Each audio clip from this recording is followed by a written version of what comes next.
What is up, internet world, and welcome back to the channel. Today I bring you the 2022 Jaguar F-Type R.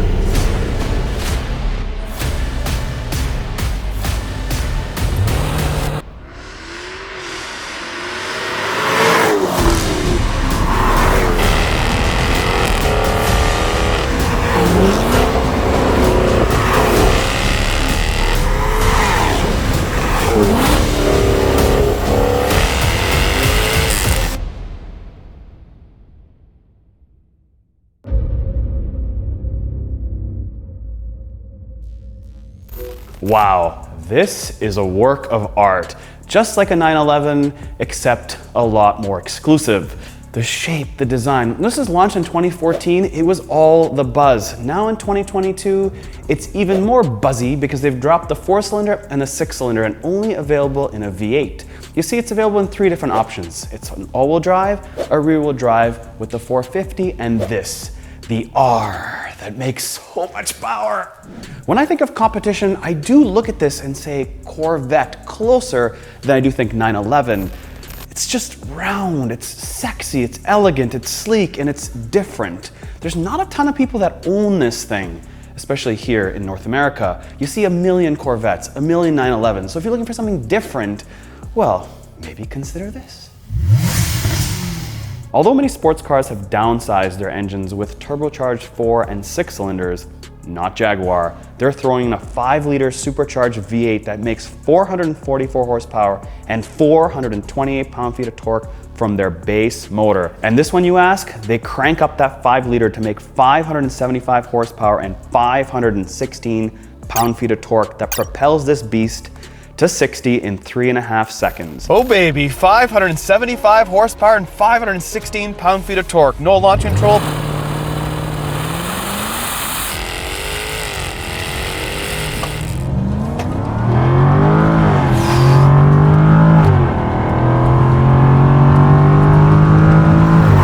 Can you listen to this thing?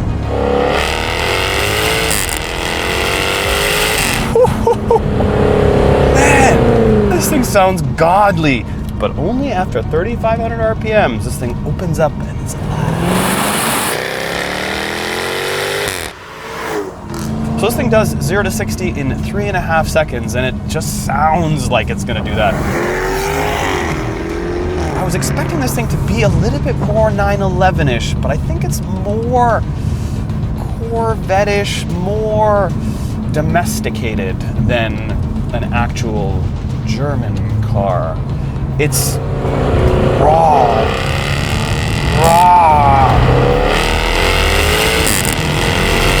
The sound is awesome. Can't get that out of electric. I feel really squished though, I will say. The glass is tight all the way around, even though there's not very many blind spots because it's a small car and you got nice big windows in the quarter. It's so close to supercar-ish, but it's also pretty close to the GT500. That sound is GT500-ish. Maybe we can have a sample to compare the two.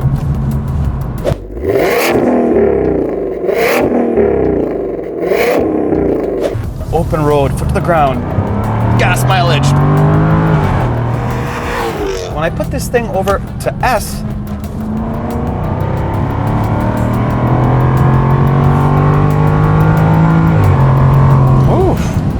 better.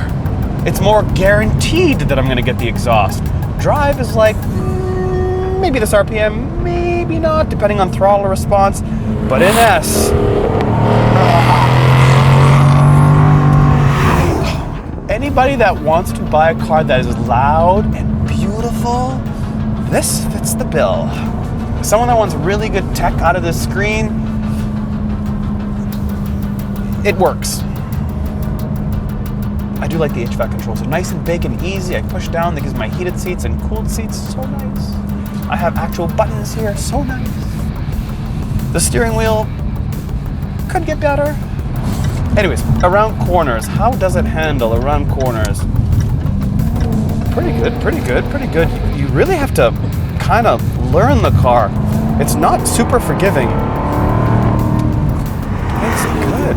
But I would say that the ride is better than what I was reading, what I was expecting. I was expecting to be stiff and bumpy. It's not that. I'm in full track mode, so yeah. And in normal mode, it's smooth. So I don't know what people are saying about bumpy. Seems good to me.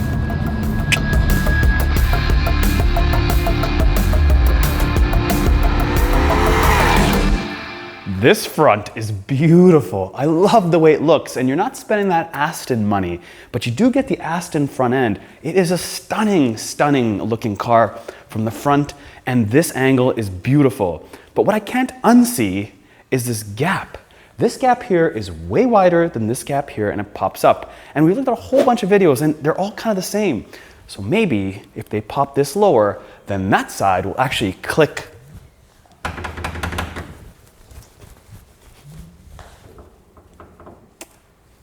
But in all seriousness though, this car is so beautiful. I have no idea what they're gonna do next, what the refresh will look like, what the changes will be. I would say do not change anything. They've done these headlights nice and sharp. I like these black accents. I love these vent cutouts in the hood. They actually work, aka functional. It's just beautiful. What do you guys think? What a beauty. It's been kind of unchanged though since 2014. Not that many changes on the side of it. This thing really pops in yellow because it has all the black accents. And as far as grip goes, you've got 265s on the front and 305s wide bad boys in the back. And you need it because this can make so much power. Even though it is all-wheel drive, you need all the tire grip you can get. And look at how wide this thing looks on the back. It's so hippie. Now as I walk up with my regular Jaguar key to my F-Type, I push this button, it opens up and it exposes the flush door handles. And when I do jump in, I have this massive glass sunroof that carries all the way back to the rear deck. Beauty. So, to the back of the Jaguar F-Type. Yes, we have space. There's been a lot of complaints saying that this trunk is small, but I can fit in it. And how about the back? It's pretty much exactly the same, except we've got black decals, a big exhaust, and this massive rear valence. It's very supercar-like. And it's got space in the trunk. There's a really, really cute rear camera right here, but nobody cares about that. All they want to hear is this.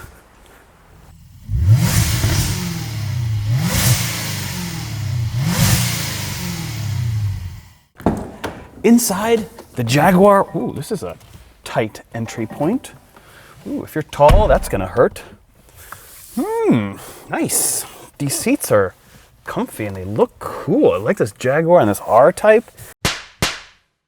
Now, I do like that it has a 12.3-inch driver's display screen. That quality is really good. A little bit better than this 10-inch screen here. And when I put the air conditioning on, check this out. These vents come up. Ooh, fancy.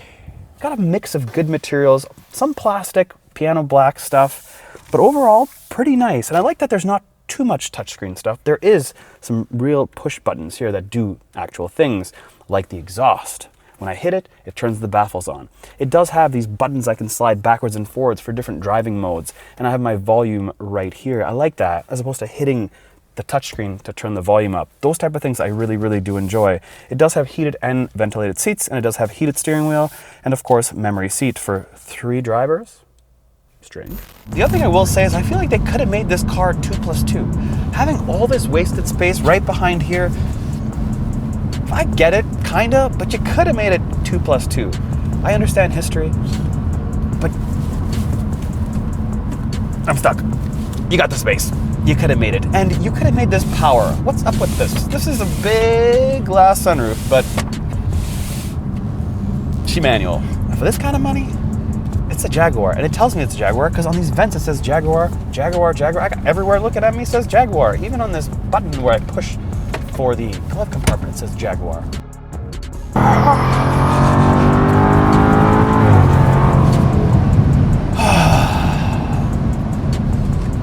Good night.